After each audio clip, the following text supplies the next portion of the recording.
Et bonjour, ici c'est Karine Morer pour un Facebook Live fort sympathique puisqu'il va s'agir des bienfaits de la masturbation, des caresses. Donc je vais attendre quelques instants que vous arriviez jusqu'à moi. Bonjour, bonjour. Ah, j'ai Vanessa, j'ai Sophie, coucou, Mathilde. Ah, Evelyne, je suis contente de te voir. Ok, donc n'hésitez pas à faire des petits pouces, des petits likes. Vous savez, c'est comme d'habitude, hein. Salut Anne. C'est toujours la même chose. Plus on met de pouces, plus on met de cœurs, et bien plus en fait la vidéo repasse dans le logiciel, l'algorithme de... Salut Béatrice de Facebook. Donc maintenant qu'on le sait, eh bien on le fait. Donc j'aimerais bien que ce live soit assez interactif, ça peut être sympathique, c'est un sujet quand même assez tabou dont je vais parler aujourd'hui, mais enfin bon, vous avez l'habitude maintenant que je parle de choses un petit peu tabous, de mettre justement un petit peu de légèreté, de la joie, de l'allégresse dans un espace, parce que le mot masturbation, rien que ce mot-là, voilà, il y a ça grésille, hein, voilà, notre système judéo-chrétien conscient et voilà, n'aime pas trop ce mot-là, hein. Alors j'entends quelquefois des autres mots de substitution. Voilà, voilà, donc ça va être intéressant justement de remettre un petit peu ce mot masturbation vraiment au point zéro, à la source de toute vie, là où tout commence, là où tout finit, c'est-à-dire ici on déchargeait de tous nos points de vue, toutes nos croyances, tout le truc qui alourdit le mot masturbation, voilà, comme si c'était pas bien, comme si c'était une chose absolument affreuse. Voilà, salut Karine, bonjour, bonjour. Bon, ben vous êtes déjà bien nombreux, le sujet a l'air de vous plaire. Donc moi, ce que je voudrais partager avec vous, c'est dans cette masturbation, je pense, et vous pourrez me dire ce que vous en pensez également dans vos commentaires, que la masturbation, c'est une façon d'honorer son corps. C'est ce que j'ai mis comme association, hein. La masturbation, c'est pour moi honorer son corps et sa vitalité. Ça, c'est très important déjà de commencer par ça. Et la masturbation, pour moi, il y a deux branches. Il y a à la fois une masturbation qui va être se contenter juste d'un toucher, d'un contact, d'une main, d'une présence sur le sexe, et qui n'a pas de visée orgasmique, c'est-à-dire qu'on ne va pas être du tout dans une recherche d'orgasme, mais plutôt dans un contact simple, dans une présence consciente avec son organe sexuel, de pouvoir respirer dedans, de pouvoir être dans la simplicité de l'accueil. Et puis vous avez la masturbation, effectivement, qui, elle, nous amène à l'orgasme, avec tout un cocktail magnifique d'effervescence d'hormones, fort sympathique. Et pour moi, c'est bien important de faire la différence, parce que on n'est pas obligé tout le temps de se masturber, de se toucher le sexe, de se caresser le sexe dans une visée que orgasmique. C'est-à-dire qu'à un moment donné, je pense que, enfin, en l'occurrence, je pense que c'est pareil pour les hommes. Souvent, d'ailleurs, les hommes, ils vont se mettre la main au panier, hein. Vous avez déjà vu les mecs, voilà, on ne va pas dire qu'ils se masturbent. Mais il y a quand même, on a besoin d'avoir une présence consciente et d'avoir un toucher sur cette zone de temps en temps, parce que ça gratte, voilà, parce que ça démange. Et qu'est-ce qui gratte finalement? Est-ce que ce ne serait pas cette partie de nous qui nous appellerait à reprendre conscience et contact avec? Donc effectivement, là, je vois que c'est passé, la masturbation, ça soulage. Ça soulage, mais qu'est-ce que ça soulage? En fait, la masturbation, quand elle est dans un toucher affectueux, elle va créer un lien amoureux, comme si en fait on pouvait être dans une intimité, dans une reconnaissance intime avec son organe sexuel, que ce soit sa vulve, que ce soit son clitoris, son vagin, sa zone G, sa poitrine. Et pour les hommes, c'est pareil, hein, ils peuvent avoir une main qui se porte sur leur pénis, mais sans être dans une intention d'éjaculer ou d'aller jusqu'au bout du processus. Moi, j'aimerais que l'on revienne sur la masturbation et le cocktail des hormones, parce qu'effectivement, euh, la masturbation orgasmique, hein, on va bien classifier orgasmique et la masturbation plutôt celle de la présence. En fait, vous avez tout un cocktail d'hormones. Alors, je ne sais pas si vous savez, toutes les hormones qui sont quand même libérées avec l'orgasme de la masturbation, c'est quand même assez incroyable, hein. Vous avez donc la dopamine, vous avez l'endorphine, vous avez l'ocytocine, vous avez quoi? La sérotonine, enfin, vous avez tout un cocktail hyper sympa quand vous activez, quand vous avez comment dire, cette pulsion orgasmique qui arrive jusqu'au bout, enfin en général on dort mieux. Il y a une tension nerveuse qui s'apaise, on se sent plus amoureux parce qu'il y a l'ocytocine, on va se sentir détendu, relâché dans un état de bien-être et honnêtement c'est un antidépresseur qui est quand même gratuit, disponible facilement, il suffit de se trouver un petit espace fort sympathique pour pouvoir s'abandonner à sa libération de cocktail hormonal. Euh, il y a plein de vertus à avoir donc cette masturbation orgasmique. Voilà. Est-ce que vous avez des questions par rapport à tout ça? Salut Lauriane. Par rapport à la différence que moi je fais entre la masturbation orgasmique et la masturbation, en fait c'est un contact intime avec ses organes sexuels. Non, ça va, c'est à peu près clair. Hop, hop, hop, je regarde. Alors oui, je vois Herminia, tu me dis que la masturbation, c'est s'aimer. Oui, oui, c'est un acte d'amour. C'est vraiment un acte d'amour pour soi. Et on a besoin de personne hein, pour se célébrer. C'est vraiment une célébration de soi-même, s'honorer, honorer son corps, honorer sa vitalité. On n'est pas obligé voilà, de laisser toujours notre compagnon ou que le compagnon dépende en fait d'une compagne également pour se masturber. Alors, je voudrais également parler dans cette masturbation euh, que, en fait, je rencontre des personnes très régulièrement qui, en fait, quand elles sont célibataires, eh ben, s'abandonnent totalement. C'est-à-dire qu'elles relèguent tellement ça à l'autre, le fait de se caresser et de prendre du plaisir, que pour le coup, quand une personne se retrouve au célibat, c'est comme si, alors c'est plus fréquent pour une femme que pour un homme. L'homme, c'est différent. Il va plus facilement se masturber, voilà, avec un film porno, sans film porno, avec une pensée érotique. Et pour le coup, voilà, il y a quelque chose qui est beaucoup plus simple et facile d'accès, on dira.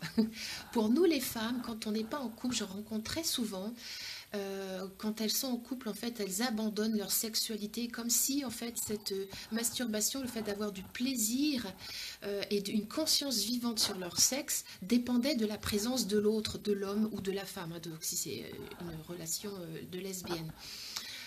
Et c'est là que je trouve que c'est bien dommage, parce que finalement, cette période de célibat, ça nous apprend en fait à nous réapproprier ces espaces de masturbation, ces sens, d'approfondir en fait toute une cartographie de sensations et d'apprendre de soi en fait.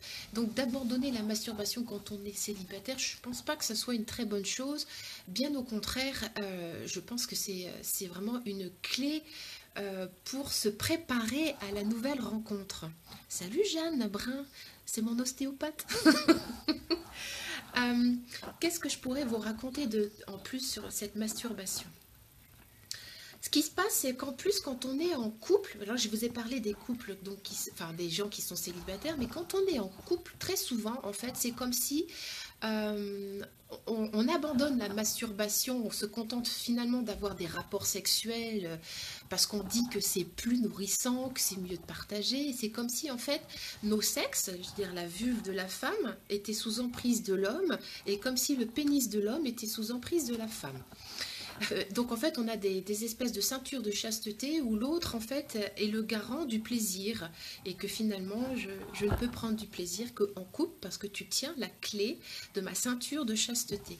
C'est bien dommage qu'en couple en fait on se limite euh, au rapport sexuel. Et je pense que c'est vraiment très important de vraiment se réapproprier son plaisir, même quand on est en couple, que ce soit pas toujours l'autre en fait qui soit le garant du plaisir, que ce soit pas toujours l'autre qui soit investi dans cet espace et que l'on puisse vraiment même partager de la masturbation ensemble. Voilà.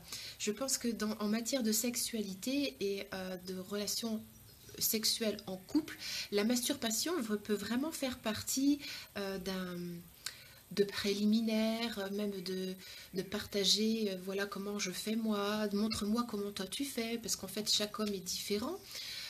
Et puis quelquefois, bien, les hommes ont besoin d'être touchés différemment, voilà, changer de position, ce genre de choses. Ça peut vraiment rentrer, cette masturbation peut vraiment rentrer dans des jeux érotiques, fort sympathiques, d'échange, de communication, pour justement créer le lien, créer de plus en plus de liens.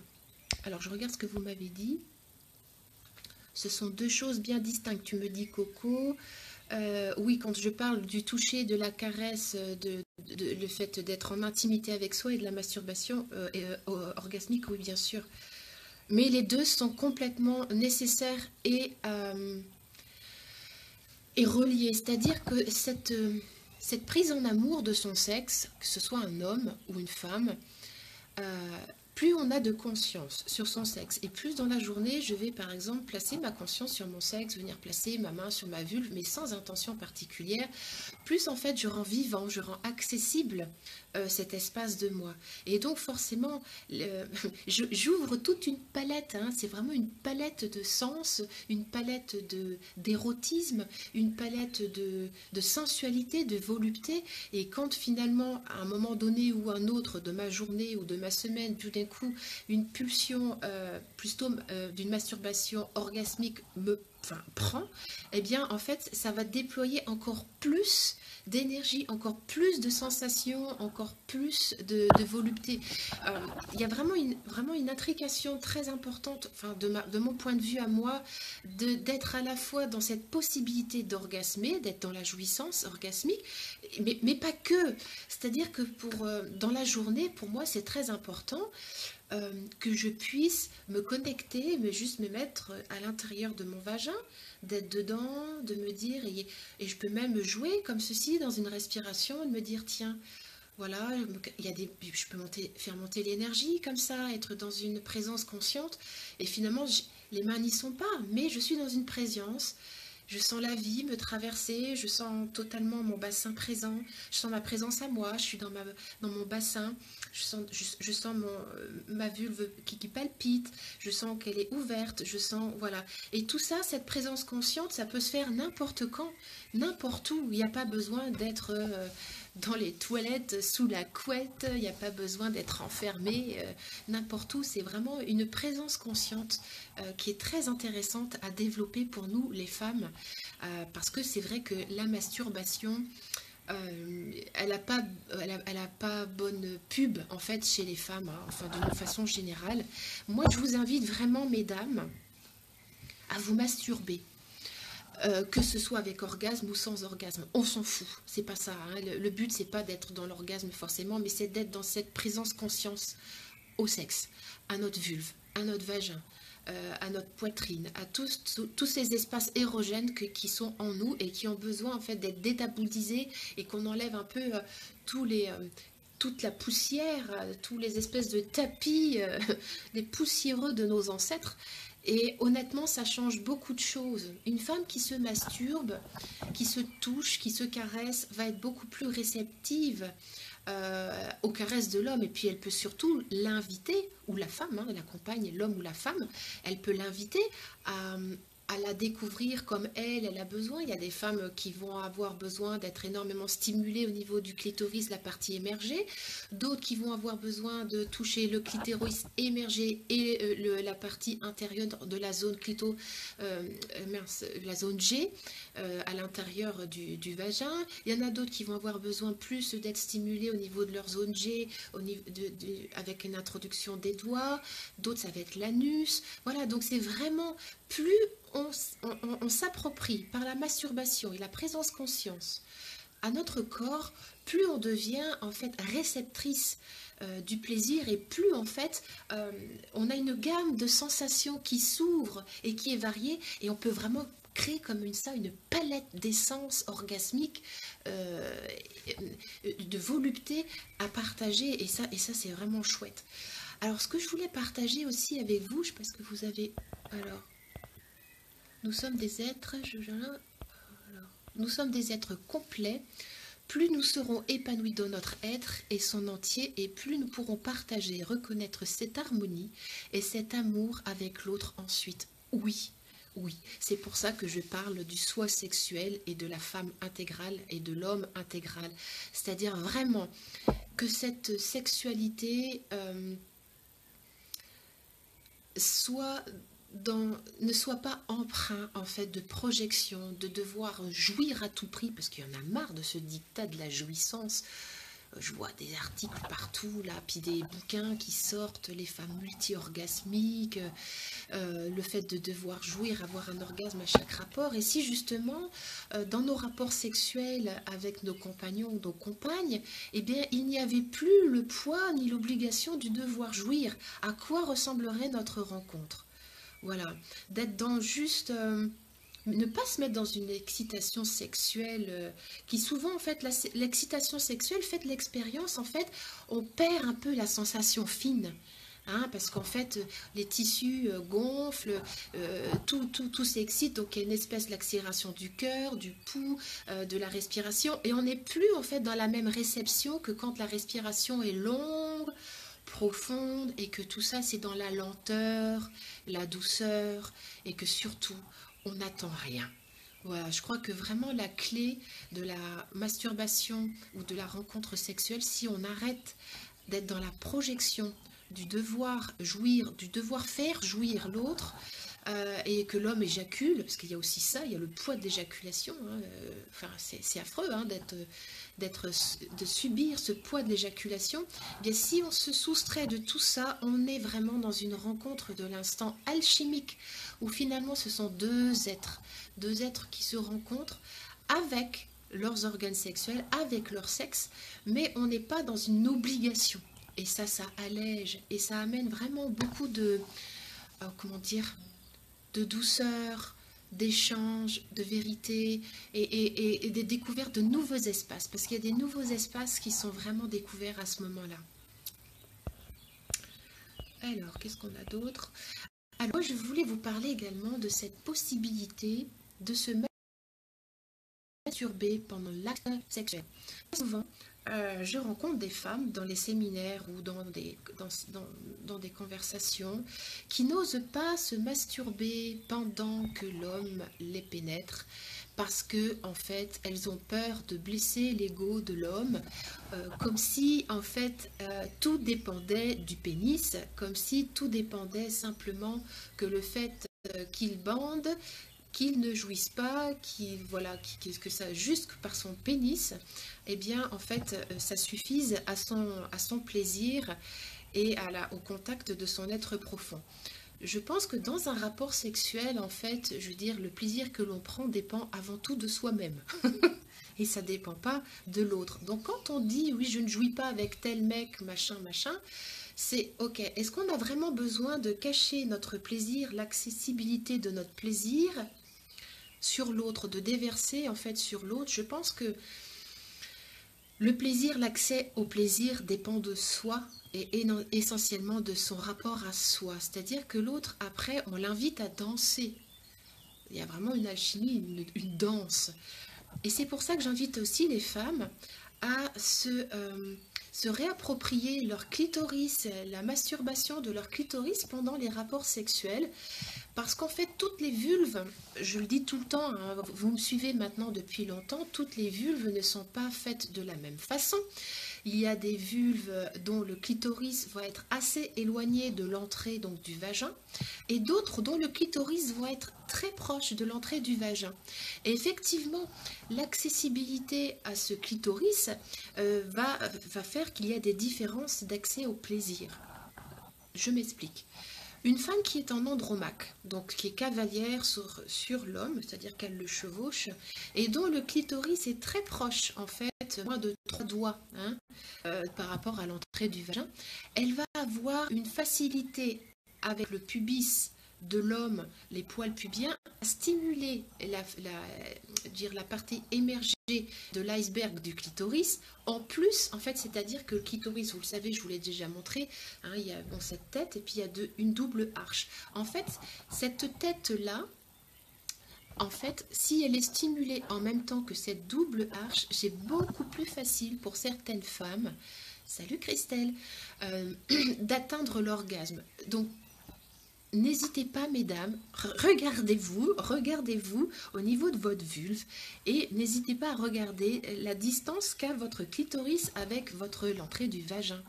Si moi j'ai déjà vu des vulves où le clitoris est très éloigné et donc pour le coup c'est bien de pouvoir accéder à cette masturbation en andromaque ou même lorsque par exemple en levrette par derrière, il y a une accessibilité au clitoris qui est très favorable.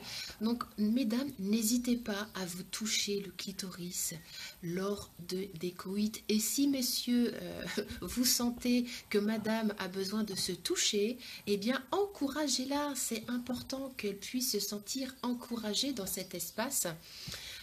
Pour avoir encore plus d'accessibilité au plaisir et de pouvoir encore plus s'abandonner aux joies de la rencontre avec l'homme. Alors, oui Valérie, coucou, tu as raté le début.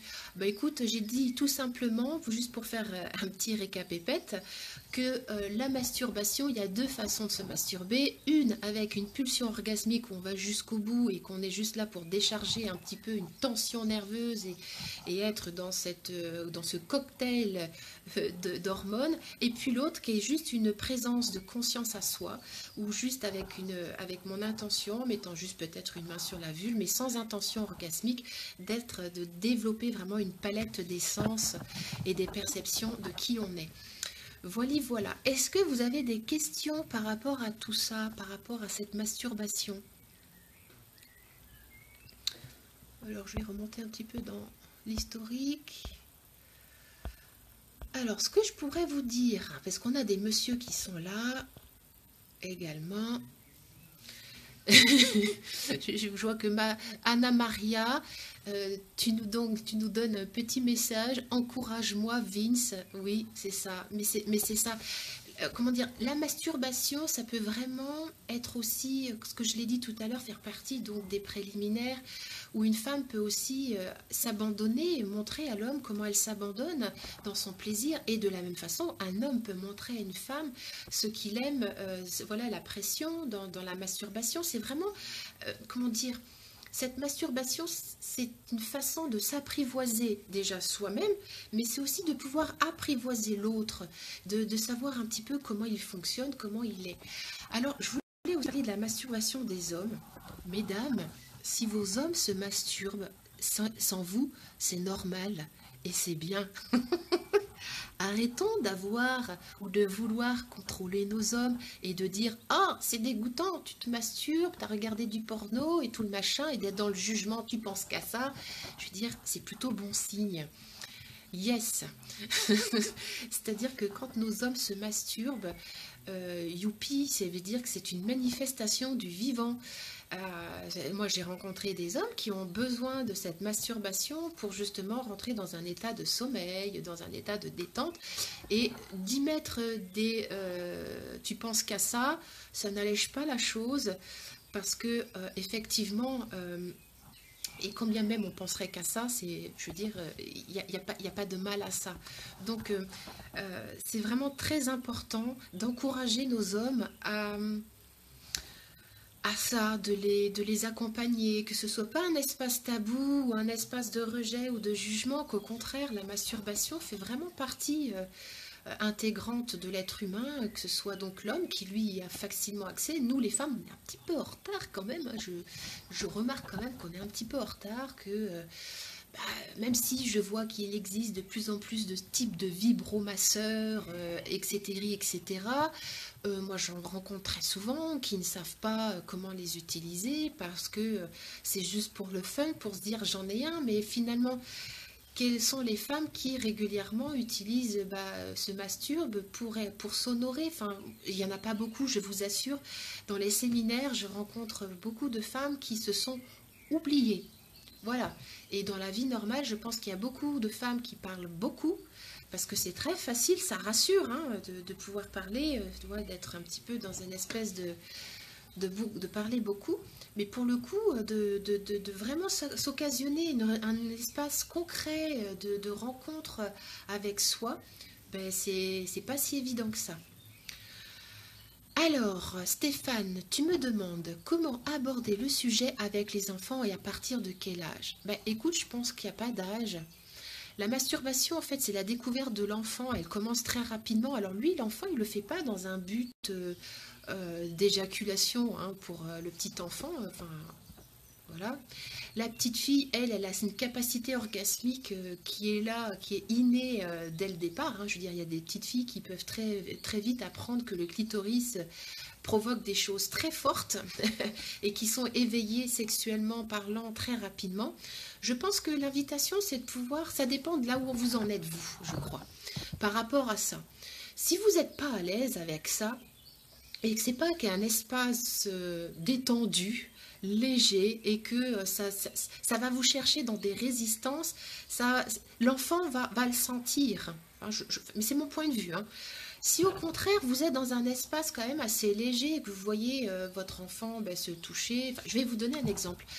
J'ai ma petite fille qui a 2 ans et demi et qui est en train de se découvrir donc le sexe. Elle se connaît déjà son clitoris. Pour moi, ça a été important qu'elle puisse au moins le nommer, que ça existe.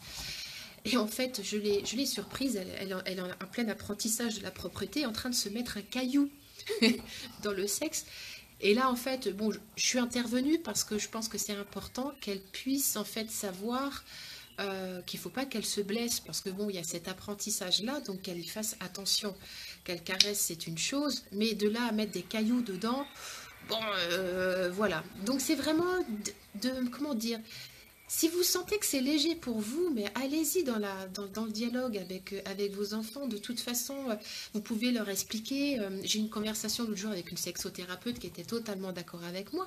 C'est-à-dire que vous pouvez leur dire que c'est vraiment un espace de plaisir qui est très sympa et que c'est normal d'avoir envie de se toucher le sexe, le pénis pour le petit garçon et la vulve pour la petite fille. C'est important aussi de nommer ces parties intimes-là, que c'est pas une zézette pour une petite fille et un zizi pour un petit garçon. Le petit garçon, il a bien un pénis, et la fille, elle a bien une vulve avec un clitoris et un vagin. Alors oui, ça peut paraître bizarre de dire ces mots-là, mais je pense que c'est important que les enfants puissent se les approprier comme faisant partie de le pouce, l'index, le majeur, l'annulaire et l'auriculaire et les oreilles.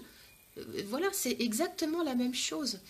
Et quand ils sont dans cet apprentissage du corps, c'est de leur expliquer que c'est totalement normal et d'être dans cette espèce de légèreté. Et pour les adolescents, moi j'ai des adolescents qui sont grands maintenant, j'ai toujours respecté cet espace-là. Euh, j'ai pas, enfin, j'ai toujours laissé venir en fait. Je pense que la meilleure des solutions, c'est de laisser venir. Si vous avez des questions, parce que ça peut être très intrusif pour un adolescent, ça peut être très incestuel hein, d'aller parler masturbation avec son adolescent. C'est un espace dans lequel si ça a été fait avant, qu'il y avait vraiment ce rapport de confiance avant, ça sera dans une continuité. Si tout d'un coup vous vous réveillez, vous, alors qu'il est adolescent, que tout d'un coup vous vous rendez compte que c'est un être qu'il a un sexe, votre adolescent, et que pendant qu'il était enfant, il n'en avait pas, ça va être compliqué, ça va être un peu intrusif. Donc pour ma part, je pense que plus on est dans ce rapport léger avec la masturbation, donc chez les enfants, avec les enfants, et mieux c'est.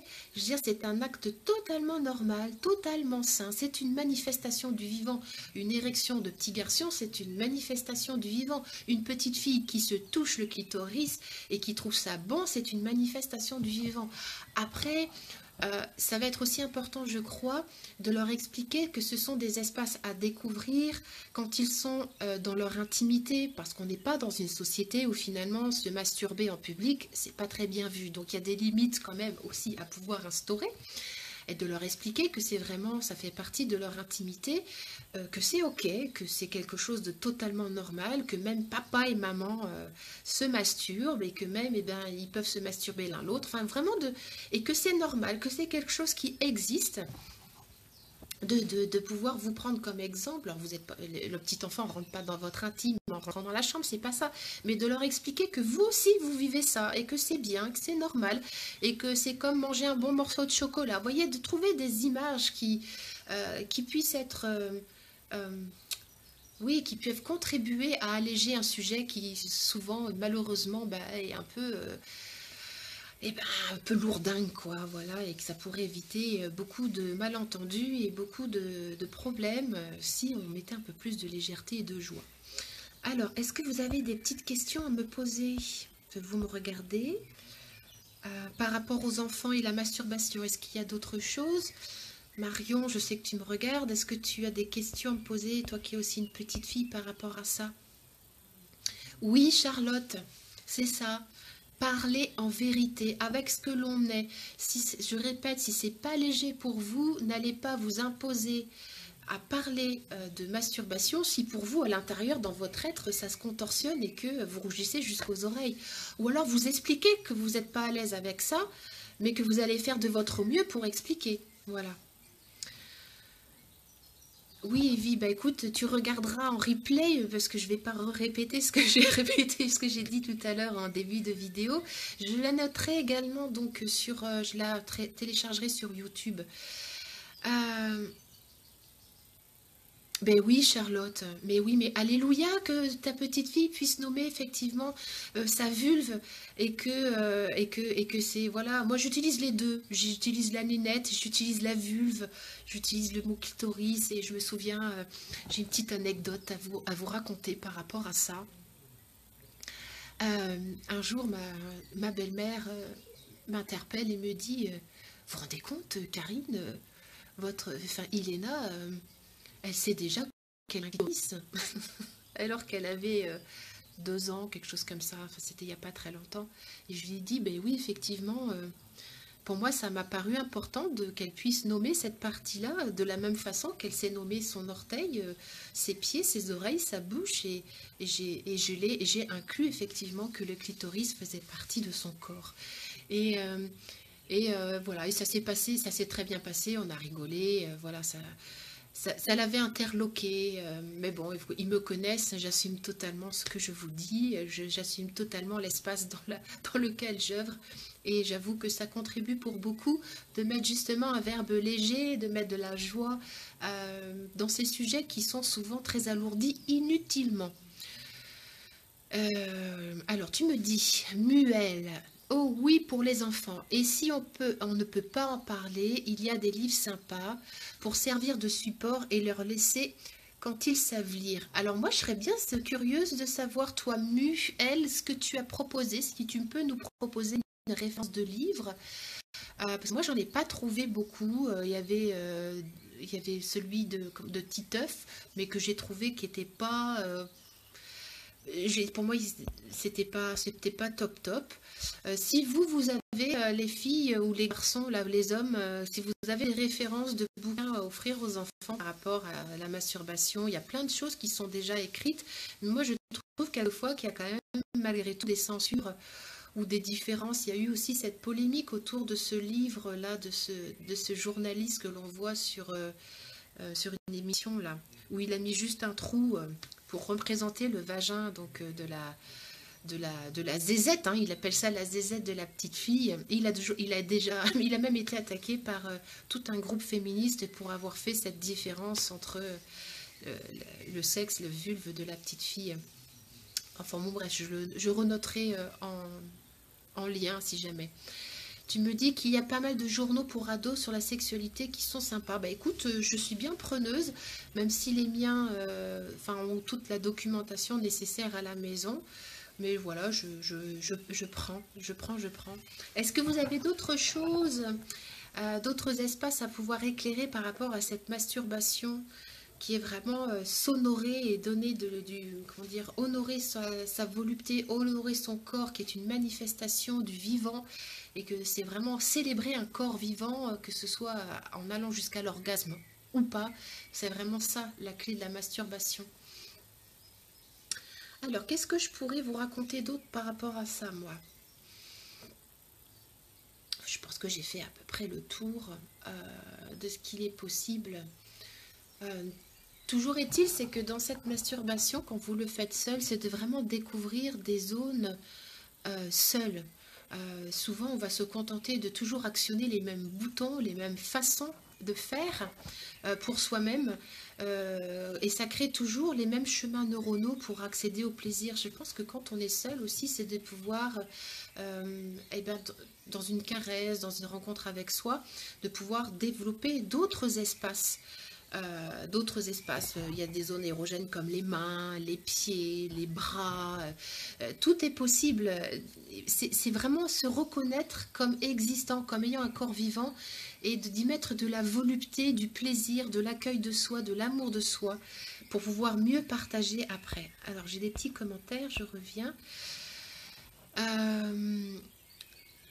Ok, merci Céline. Mon fils qui a 8 ans regarde en boucle la vidéo L'Odyssée de l'amour, film de Thierry Binisti, un magnifique film très instructif. Eh bien écoute, merci Céline pour ton partage. J'irai le regarder moi-même, je ne le connais pas. Oui, ce sont ceux-là, mais tu dis Muel, mes enfants sont grands, mais pour eux, cela a été super. Donc tu plébiscites également donc, ce film-là. Ils en sont heureux dans leur vie d'adulte aujourd'hui, 2 filles et 1 garçon.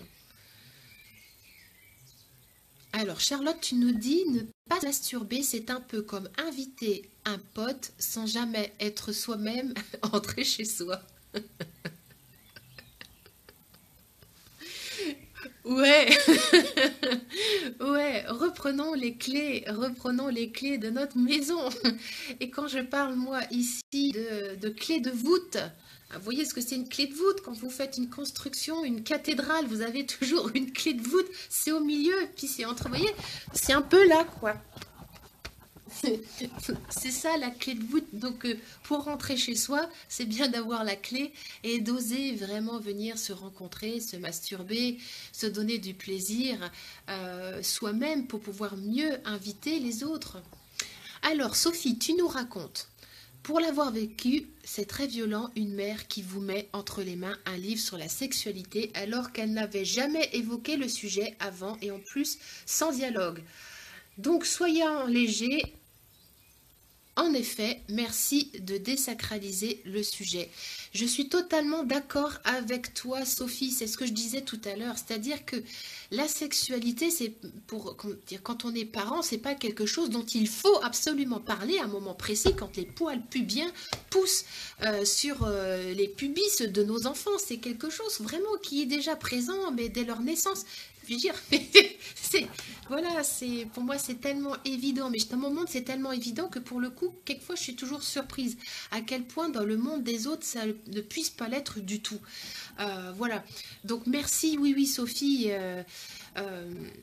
ça peut être très intrusif la façon dont c'est fait, des parents qui voudraient faire leur BA, donc d'un coup ils balancent des infos et pour le coup ça peut être très incestuel, vraiment, enfin c'est comme si en fait on rentrait dans un jardin secret à ce moment-là, alors qu'il n'y a jamais eu de partage, il n'y a jamais eu d'échange.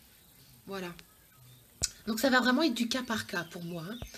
Alors, oui bien sûr Sophie, voilà. Mais voilà, vraiment c'est vraiment très important d'être dans ce cas par cas, c'est-à-dire que chaque parent est unique et chaque enfant est unique. Et si vous avez des doutes, mais documentez-vous, lisez, voilà, peut-être que ce live ici va pouvoir vous apporter certaines réponses à certaines de vos questions par rapport à la masturbation, si vous êtes parent, qu'il n'y a pas de, je veux dire, il n'y a pas de se masturber beaucoup, pas assez, ou je sais pas, on entend souvent que le fait de se masturber par plusieurs fois dans la semaine, ou peut-être même plusieurs fois dans la journée, ça serait, je sais pas bien, mais il n'y a pas de normes. À partir du moment où l'enfant est équilibré et que ça se passe bien, enfin pour moi, il n'y a pas de, il n'y a pas, comment dire, il n'y a pas de problème, quoi. Faut pas inventer des problèmes là où il n'y en a pas. Alors, j'ai un petit garçon qui a 6 ans et j'attends à chaque fois qu'il me pose les questions. Eh bien oui, si comme ça c'est pour toi, c'est léger pour toi comme ça, Sophie, effectivement, moi c'est comme ça que je fais. Alors, moi je suis un peu un cas particulier parce que pour le coup, j'œuvre dans l'espace de la sexualité depuis assez longtemps, donc ils ont souvent entendu des conversations. Il y a des bouquins, il y a plein de bouquins. Il y a les bouquins, comment dire, de Franny Adams avec ses photos de vulve en gros plan et ses gros plans de visage. Donc effectivement, moi, mes enfants ont vraiment eu cette liberté de pouvoir ouvrir ces livres et se documenter. Alors avec toutes leurs projections d'adolescents il y a quelques années où ah oh, voilà, mais c'est ok quoi. Je veux dire ils ont, je veux dire on parle pas de sexe dans toutes les familles, hein.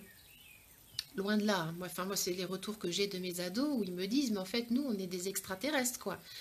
À la maison, parce qu'on peut parler sexualité de la même façon, avec la même légèreté qu'on va parler du bac, parce que ma fille passe le bac, ou on va parler de BTS, parce que mon fils passe son BTS. C'est des sujets qui rentrent et qui sortent naturellement de l'espace de conversation sans qu'il y ait eu un problème. Il n'y a pas de problème, c'est quelque chose de naturel.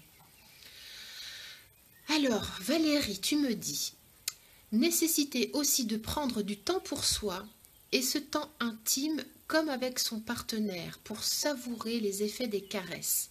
La masturbation vite fait peut me décharger d'un stress, mais n'est pas la meilleure, alors attendez, ou bien utile pour se réchauffer et s'endormir. Oui, c'est vrai que de toute façon, l'orgasme, ce que je disais tout à l'heure, Valérie, c'est que l'orgasme, c'est un cocktail molotov d'hormones, alors dopamine, endorphine, prolactine, ocytocine, sérotonine, tu y vas avec tout. Et que tout ça, si tu veux, c'est vraiment pour décharger une espèce de stress ou une tension nerveuse, pour faire une espèce de reset, exactement comme pour l'homme. Mais il y a aussi ces moments, comment dire, qui peuvent se passer quand on est au volant d'une voiture, hein, par exemple, ou dans le jardin, ou toute seule, ou moi, de temps en temps, avec mon ordinateur, comme je passe beaucoup de temps devant mon ordinateur, crac, voilà, je vais avoir ce temps-là avec moi, et c'est ok, c'est juste avoir une présence méditative d'introspection, de ressenti, de sensualité, se faire l'amour à soi, voilà, se faire l'amour à soi et être dans cette volupté, et ça ne tient pas forcément aux organes sexuels, hein. C'est vraiment un état d'être. Les organes sexuels contribuent forcément à la masturbation par les organes sexuels, mais c'est aussi un état d'être profondément. Être comme si en fait, ce qui me vient comme idée, c'est comme si le pénis ou la vulve, si vous voulez, on pouvait élargir le champ de conscience. C'est comme si en fait la vulve ou le pénis pouvait en fait devenir sexualiser, en fait même érogéniser tout le corps, et que tout le corps à ce moment-là en fait rentre dans un mouvement de bien-être, d'extase, et ça demande de s'entraîner, de revenir à soi, de se donner du plaisir et de se découvrir. Et surtout ne jamais vouloir reproduire la même chose que la fois d'avant. Donc lâcher toutes les attentes de vouloir jouir, les attentes de ah ouais, j'ai senti ça, je voudrais revenir au même endroit. Non, non, dès que vous êtes dans une attente et dans un vouloir, on quitte l'état de l'accueil. Alors, qu'est-ce qu'on a comme autre petit commentaire? Alors Céline, tu nous dis, je pense que la masturbation féminine fait partie intégrante de notre équilibre physique et mental, à consommer sans modération. Oui, à consommer sans modération, le plus souvent possible. pour se sentir vivante, vibrante dans tous les sens du terme. Alors, Armel, tu me dis, mes enfants savent qu'ils peuvent me parler, aucun tabou, toujours beaucoup de respect. Ben oui, mais ça conditionne énormément après notre sexualité pour le reste de la vie, hein. Quand on part avec justement des valises très légères, voilà, c'est-à-dire qu'on part en voyage, on est prêt à recevoir plein de choses. Mais si on n'a pas de valise, c'est un peu plus compliqué, quoi. Voilà. Si vous partez avec du plomb, y a pas vous décollez pas, quoi, hein. Vous partez pas d'ailleurs, vous restez sur place. Alors, Valérie, tu nous dis, ah oui, souvenir d'une fois sur un bateau par contraction du périnée et ondulation. Eh ouais, nous on a vraiment cette chance les femmes. Alors celles qui œuvrent avec un œuf de yoni, vous pouvez également œuvrer avec ça, hein, être dans une présence consciente avec ça. Il y a vraiment, nous les femmes, c'est quand on veut, quoi. Et on n'a pas comme en fait les muscles pubo-coccygiens sont intérieurs, juste par jeu en fait, on peut vraiment jouer avec ces muscles-là, cette présence dans le bassin. Euh, Moi, quelquefois, ça m'arrive de sentir des pulsations sur mon clitoris. J'ai l'impression que il y a des pulsations sur le clitoris et d'accueillir tout ça. Vraiment, c'est de pouvoir jouer avec tout ça d'une façon naturelle. euh, de la même façon que vous avalez votre salive, hein. Donc voilà pourquoi ça serait plus compliqué. Et quelquefois, ça ne prévient pas, ça arrive, il y a des moments où il va y avoir un flot énergétique très fort, et le fait de contracter le périnée 3-4 fois, ça fait une décharge énergétique dans tout le corps, ça circule. Alors, c'est pas du tout la même chose que quand on va se masturber, clitoris, bien évidemment, c'est pas du tout le même genre de sensation, mais c'est très plaisant. Donc Anne, tu nous dis, ah oui, l'œuf fait du bien et permet d'avoir des sensations douces et agréables. Oui, ça permet de rentrer, en fait, moi, l'avantage que je trouve avec l'œuf, par rapport à un vibromasseur classique. C'est-à-dire que le vibromasseur classique, je trouve que quelque part, il va surstimuler et créer, comme vous savez, quand vous êtes dans une surstimulation, une vibration très forte, au bout d'un moment, ça fait comme une sorte d'anesthésie. C'est-à-dire que vous ne sentez plus. Voilà, pour celles qui ont déjà œuvré avec des vibromasseurs, le vibromasseur, quand la vibration est trop forte, au bout d'un moment, ça anesthésie vraiment, on n'est plus dans le subtil. Alors qu'avec l'œuf de yoni, de ma propre expérience, ce que je peux remarquer, c'est qu'en fait, quand cet œuf navigue à l'intérieur du vagin, hein, déjà, il ne va pas vibrer d'une façon... Il y a vraiment cette conscience, en fait, hein, autour de... Donc, les muscles pubo-coccygiens vont être autour de là. Je ne sais pas si je vais avoir un truc. Voilà. On va imaginer que c'est un œuf. Voilà. Et donc, d'avoir cette présence consciente, donc l'œuf va descendre et remonter. Vous pouvez vraiment le sentir descendre et puis, hop, d'être dans ce jeu d'aspiration. Mais ça se fait pas avec avec le vibromasseur. On est vraiment dans cet apprentissage centimètre carré par centimètre carré. Et moi, c'est ce que je propose aussi dans les séminaires des femmes intégrales, c'est-à-dire qu'on apprend centimètre carré par centimètre carré à découvrir l'intérieur de son vagin et de sa vulve sans être dans une intention d'orgasme. C'est-à-dire qu'il y a tellement de points de vue et d'obligations à devoir jouir par là que quand on demande à un sexe, à un vagin ou à un clitoris, ben non, c'est pas ça qui est demandé, mais c'est juste une rencontre d'amour, une rencontre sensorielle, sans être dans l'obligation d'orgasme, mais ben forcément ça change tout. Et c'est là que l'histoire peut se raconter. C'est-à-dire que quand il n'y a plus de projection, de devoir avoir des enfants, de devoir recevoir la semence de l'homme, de devoir jouir, enfin tout ça. Quand on sort de tout ça et qu'on rentre centimètre carré par centimètre carré dans notre vagin, ben c'est une rencontre au cœur de l'intime qui est vraiment unique. Unique, unique. Alors, tu me dis, Anne, je vais pas à la jouissance, mais quand je le mets, je ressens un truc bon pour moi et je me sens présente. Oui, oui, Anne, je comprends totalement. Après, tu sais, je crois, Anne, qu'en fait, il y a différents degrés de jouissance parce qu'il y a vraiment toute une palette. Pour moi, je pense que les orgasmes et la jouissance, c'est pas, il n'y a pas un seul type d'orgasme. Alors moi, ça m'énerve quand on dit une femme est clitoridienne, vaginale, machin et tout le machin. Pour moi, c'est bien plus vaste que ça. La jouissance, l'orgasme, en fait, c'est vraiment, c'est une palette, c'est un arc-en-ciel. Et on peut avoir des choses extrêmement subtiles et qui peuvent déclencher des choses, comment dire, extatiques, mais qui sont d'une finesse et d'une précision qui ne demandent pas de frottement, vous savez, d'être quand vous caressez votre clitoris et que vous voilà, et qui ne vont pas demander à être dans ce rapport-là. Il y a vraiment, quand on est dans ce rapport-là à soi, chaque rencontre avec soi est unique et, et, on ne peut jamais retrouver quasiment la même sensation. C'est unique, donc c'est de pouvoir s'ouvrir à recevoir un espace, une proposition qui est là, qui s'invite, et on s'en détache immédiatement. Le plus difficile, c'est ça. C'est que quand on a ressenti des trucs fort sympathiques dans telle ou telle situation, on va vouloir, c'est l'hormone de la dopamine hein, qui fait ça. Hein. On va vouloir le reproduire forcément pour y revenir. Et c'est là que finalement, on projette nos attentes. Et ça va être toute là l'invitation d'être en vigilance amoureuse avec soi-même pour ne pas être dans l'attente de reproduire quoi que ce soit et de suivre en fait le flot de l'énergie. Alors j'ai une question. Quelle est justement cette différence entre jouir et avoir un orgasme? Moi, j'en fais pas trop. Alors, il y en a sur Wikipédia, tu en verras.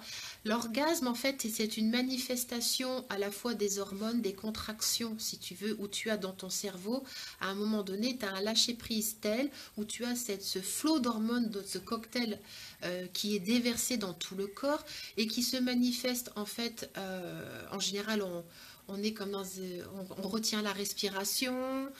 Il y a une forme de rigidité un peu du corps, une accélération du pouls. Et l'orgasme, en fait, c'est vraiment l'apogée. En fait, l'orgasme, il y a vraiment quelque chose qui monte comme ça. Et hop, et quelque chose qui descend, et on appelle ça la zone réfractaire. Voilà, de l'orgasme. La jouissance, pour moi, il n'y a pas de zone réfractaire. C'est-à-dire qu'on peut être en état de jouissance sans qu'il y ait de zone réfractaire. Pour moi, ça serait ça, la différence.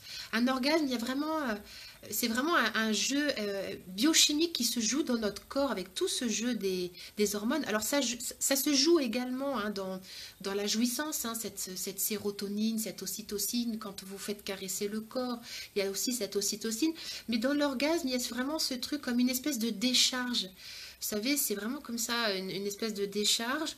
Et après, en fait, c'est comme s'il y a les hommes, ils savent ce que c'est une fois qu'ils ont éjaculé. C'est un peu le désert, quoi. Enfin, je veux dire, il y a vraiment une chute libre. L'invitation, je pense aussi, c'est de pouvoir juste jouer avec cette frontière, avec l'orgasme.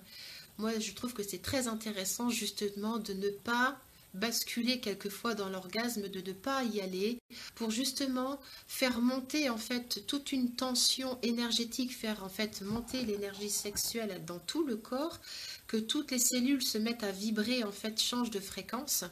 Et à ce moment-là, le fait d'éviter l'orgasme, que ce soit même pour l'homme ou pour la femme, je pense qu'on atteint des espaces après, enfin je veux dire, quand on choisit de vivre ça, qui sont totalement différents.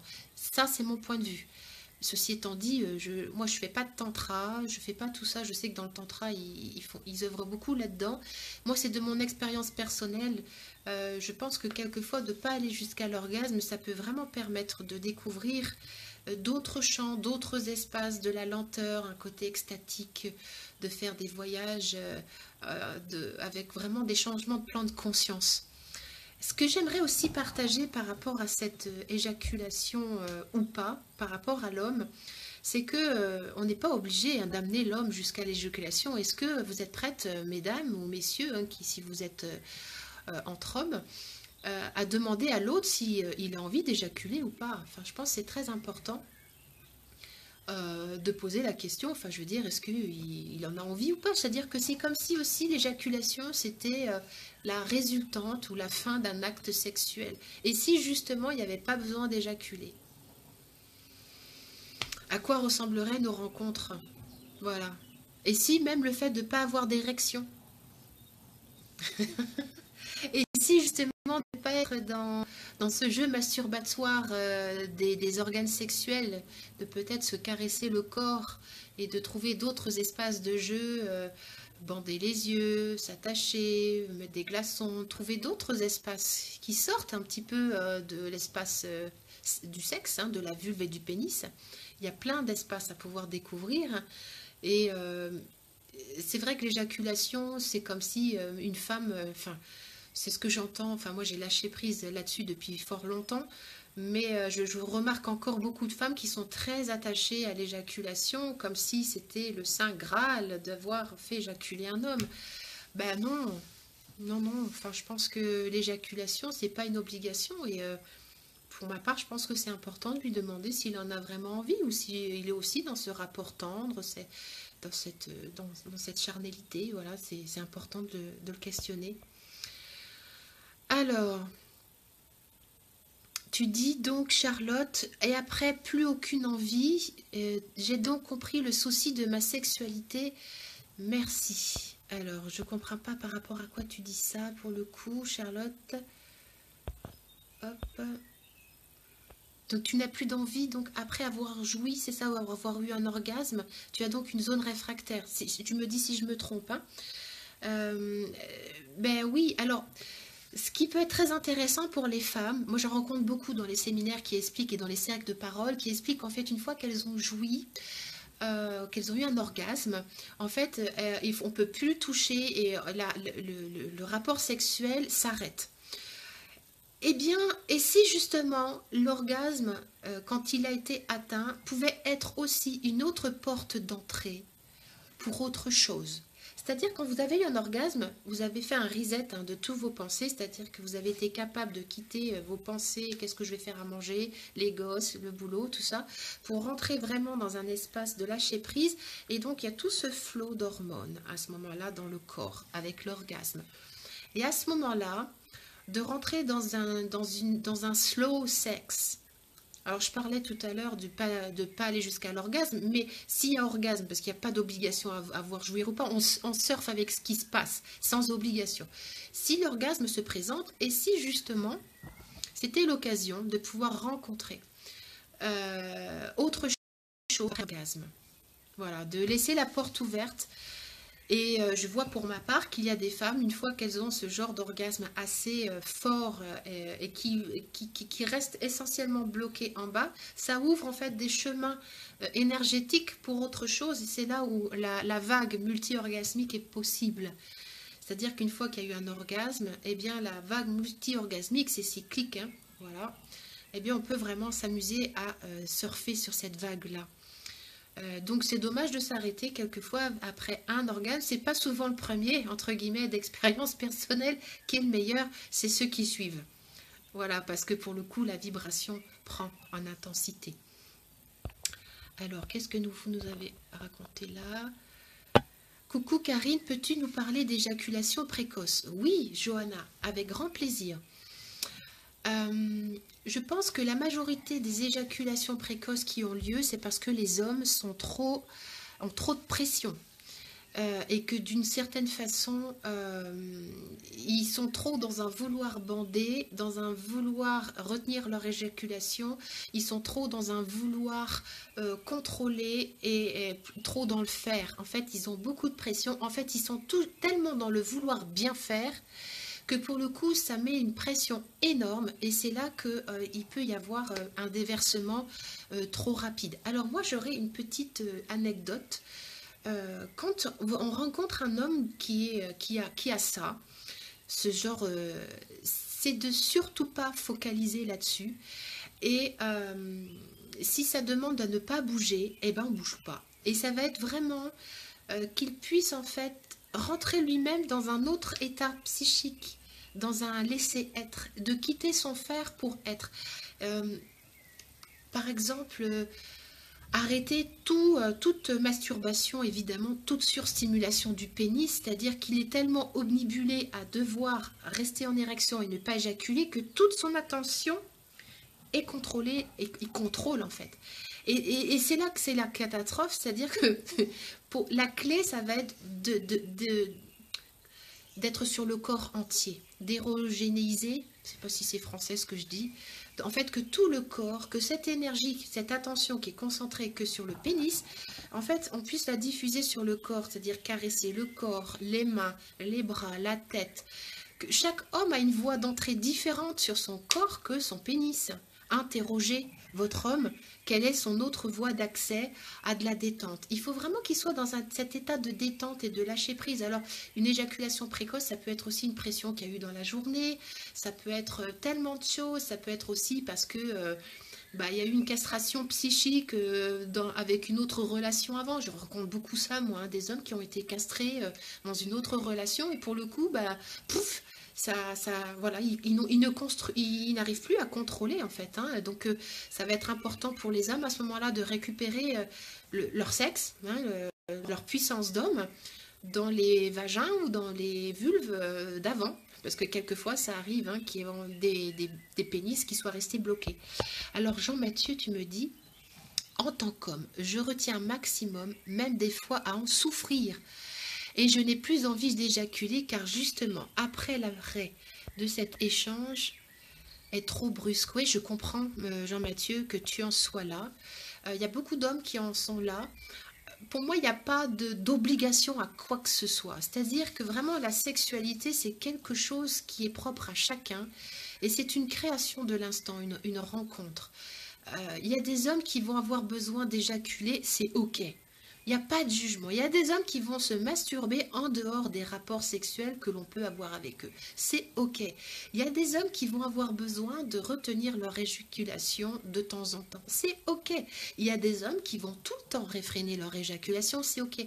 Pour moi, il n'y a pas d'obligation. C'est vraiment être au clair avec soi et que ce soit un jeu, quelque chose d'interactif avec l'autre. Et que dès qu'on met une emprise de vouloir ou de contrôle, c'est comme quand on met des tuteurs ou quand on met plein de trucs sur les plantes ou les machins, les bidules, c'est la même chose. Pour moi, l'énergie, elle sait là où elle doit aller. L'intelligence du corps, c'est ça. Et la masturbation, c'est vraiment un entraînement à se laisser sentir le flot de l'énergie dans tout le corps. Alors, oui, j'ai bien compris, Charlotte, que tu me disais ça par rapport aux orgasmes. J'ai répondu à ta question. Je pense que tu peux vraiment t'autoriser, si c'est possible dans ton univers, Charlotte, de t'autoriser justement à pourquoi pas continuer une pénétration en douceur ou pas, tu vois, de laisser vraiment autre chose émerger. Peut-être que c'est possible. Voilà, te laisser sentir ce qui est juste pour toi. Ouais, mais oui, mais c'est toi qui as la clé, Charlotte. Quand tu me dis qu'il y a, après l'orgasme, il y a une sorte de blocage, et si justement il y avait, je veux dire, c'est toi qui détenais la clé. Voilà. C'est aussi, tu sais, je pense, Charlotte, c'est qu'on a tellement, tu sais, ce sont des chemins neuronaux. Les orgasmes, ils prennent toujours les mêmes centres, hein? Ils prennent toujours les mêmes chemins neuronaux. C'est-à-dire, ça va te demander aussi à toi d'être dans un pourquoi pas. Pourquoi pas, ça pourrait continuer. Voilà, et de voir si ça crée autre chose derrière pour toi. Moi, j'ai toujours été impressionnée. Je vais vous donner un exemple en ce qui me concerne. Quelquefois, ben, vous savez, nous les femmes, on n'a pas toujours envie, on n'est pas toujours au top du top, hein, et c'est totalement normal et heureusement, on ne fonctionne pas comme les hommes. J'ai remarqué que c'est souvent les fois où je me suis dit, bon, bah allez, pourquoi pas, que j'ai eu des espèces de trucs de fous qui se sont passés parce que je me suis mis dans un pourquoi pas et à chaque fois je dis quand même heureusement que je me suis dit pourquoi pas et que je me suis autorisée à le vivre parce que ça aurait été vraiment dommage de passer à côté. Donc c'est vraiment ça, c'est de sortir en fait des fermetures, voilà que voilà j'ai eu mon orgasme, ploum, ça s'arrête. Alors si tu as besoin d'une zone réfractaire, d'un temps de respiration, c'est ok, c'est totalement normal, mais c'est et pourquoi pas derrière il pourrait se créer autre chose après cet orgasme. Alors, lire la femme multi-orgasmique ou l'homme multi-orgasmique de Mantak Chia, des exercices pour l'homme et la femme, respiration périnée. Oui, tout à fait, Pomme, mais moi je mets un bémol avec ça, c'est-à-dire que à partir du moment où on met une obligation Enfin, pour moi, ce que je trouve dommage, c'est qu'on soit obligé de lire des livres, quelquefois, pour accéder à quelque chose qui est naturel. C'est-à-dire que, par exemple, moi, j'ai pas atteint tout ça en me documentant. En me documentant, je pense que l'intelligence du corps est faite pour atteindre. Alors, c'est bien pour certaines personnes, si tu veux, qui voudraient et qui projettent. Mais dès qu'on est dans la projection du vouloir quelque chose, eh ben, on se coupe de la spontanéité et le plaisir, c'est de la volupté, c'est de la spontanéité, de l'instant présent. C'est ce que je suis en train de faire avec vous. Il n'y a rien qui est programmé. Je ne sais pas ce que je vais vous dire dans 3 minutes. Et je sais déjà plus ce que je vous ai dit il y a 4 minutes. Vous voyez, c'est ça, comment dire, être dans un rapport orgasmique avec soi, dans une masturbation orgasmique, c'est d'être dans ce flow-là, suivre ce qui se passe sans se dire ah bah oui, oui, effectivement, il y a la méditation qui existe. Oui, c'est vrai. Ben oui. Et puis il y a le multi-orgasmique, mais moi je mets vraiment le bémol parce qu'en fait, il y a beaucoup de femmes qui cherchent dehors ce qu'elles ont déjà dedans. Voilà. Alors, je pense de l'homme. Alors, tu me dis, Charlotte, je pense que l'homme subit une violence énorme. Il doit être fort, puissant, en érection, avoir du sperme pour prouver qu'il a du plaisir, donner avant même de recevoir. C'est compliqué pour eux. Oui, c'est affreusement compliqué, Charlotte, la pression que nos hommes ont. Dans les séminaires des femmes intégrales, la majeure partie du temps, vous allez rire, hein, mais on commence par rendre le pouvoir à nos hommes. C'est-à-dire qu'on enlève tous les pénis toutes les testicules, que toutes les attentes et les projections que l'on a sur nos compagnons, sur voilà, et on rend nos ex-maris, machin, on fait de la place, hein, parce qu'il y a quand même beaucoup de vagins, beaucoup d'utérus, beaucoup de vulves qui ont gardé jalousement des pénis. et donc l'invitation, c'est de leur rendre leur pouvoir, parce que l'homme a son pouvoir, la femme a son pouvoir, et c'est ok. Et c'est ok, et toutes ces attentes-là, eh bien, écoutez, c'est bien de s'en défaire. Alors, Martin, tu me dis, l'éjaculation est facultative au sein d'une relation basée sur l'amour, car la sublimation de cette puissante énergie vitale peut remplir le corps d'un bien-être qui frôle le nirvana. Ben, dis donc, tu dis ça avec beaucoup de poésie. Merci, Martin, pour ce partage d'hommes, ça fait vraiment beaucoup de bien. Merci, merci, merci. C'est vrai, ça peut être des états d'extase assez impressionnants. Mais ça ne doit pas être une obligation. Moi, j'ai lâché prise. Hein. Pendant des années, j'ai voulu absolument rencontrer l'extase, le machin bidule pendant pendant mes actes amoureux. J'étais tellement dans un vouloir faire que je quittais la spontanéité. Je prenais la main sur mon homme et voilà, il y avait comme une forme de castration. Voilà, et j'étais plus dans la magie de l'instant. Et à un moment donné, ben, j'ai lâché prise là-dessus, sur le vouloir être en extase à tout prix. Waouh, mais non quoi. Lâchons avec ça, lâchons devoir avoir de l'extase. Soyons dans le plaisir de la rencontre. Vraiment, juste ça, le plaisir de la rencontre. Alors, Jean-Mathieu, je suis d'accord avec toi. Tu dis que c'est un moment sublime et au moment de l'éjaculation, je trouve que c'est trop rapide de quitter ce partage magique. Ouais, ben ouais, je sais, Jean-Mathieu, je comprends bien. Alors, il y a des hommes qui arrivent à avoir des éjaculations rétrogrades. Moi, j'ai rencontré dans ma vie aussi un homme qui avait besoin d'éjaculer pour pouvoir rentrer dans un système multi-orgasmique après, comme la femme. Donc, c'était fort intéressant, mais au départ, il y avait un déversement qui ne coupait pas l'érection. Voilà, c'était très particulier. Il y a vraiment autant d'hommes de plaisir qu'il existe d'hommes. Hein. Ça, c'est très intéressant. Qu'est-ce qu'on a également? Charlotte...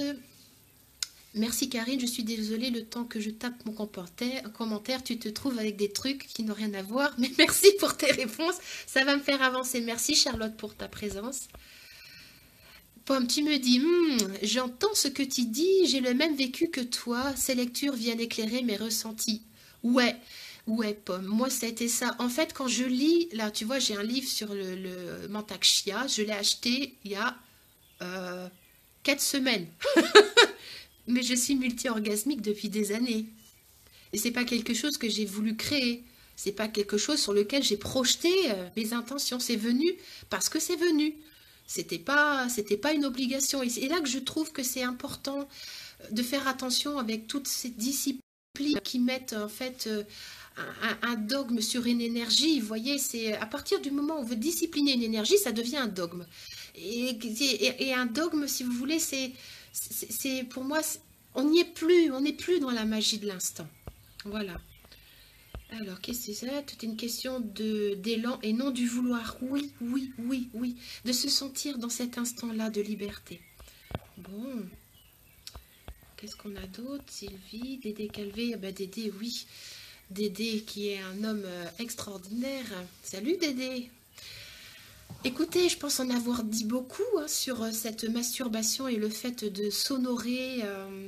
J'aimerais, dans un live postérieur, œuvrer sur justement le fait d'arrêter de vouloir cultiver l'orgasme à tout prix. C'est pour ça que j'ai voulu commencer ce débat, entre guillemets, c'est pas un débat, c'est ce live, c'est ce partage avec vous sur le fait que se masturber, on peut se masturber de deux façons, sans orgasme et avec orgasme.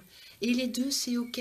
Et que de se détacher de l'orgasme, ça va être très important pour laisser vraiment la nouveauté opérer en soi. Voilà, je vais vous faire un gros bisou, gros bisou. Je vous remercie de votre présence. Voilà, jusqu'à 50 personnes. Je suis vraiment honorée, vraiment. Je vais mettre cette vidéo sur, évidemment, mon site YouTube, ma chaîne YouTube. À revoir et à revoir. Vous pouvez même la partager, pourquoi pas, à qui vous voulez. Mon prochain séminaire à moi aura lieu, vous le savez, je l'ai mis en annotation, je vais à L'Isle-sur-Tarn, dans un espace super, possibilité de dormir sur place pour les femmes que ça intéresse. Merci à vous. Nous allons donc de ce séminaire, je serai avec Aline Martiel, qui est ma vieille amie qui m'a accouché de mon dernier bébé. Donc pour moi c'est très fort de pouvoir proposer ce séminaire stage avec elle. Elle œuvre également dans le féminin depuis des années, Aline. Et je me fais en joie de pouvoir créer avec elle ce séminaire à L'Isle-sur-Tarn, en pleine nature, un lieu magique. Et nous allons donc redonner le pouvoir à nos hommes, œuvrer dans le pardon de nous-mêmes, nous donner à nous-mêmes tout l'espace et la conscience que nous avons besoin, nous femmes, dans nos vulves, dans la conscience de nos vulves, que nous avons besoin de trouver pour pouvoir mieux partager ensuite avec nos hommes et avec nos femmes. Voilà, je vous embrasse très fort. Salut Olivier, au revoir Guylaine, à très vite.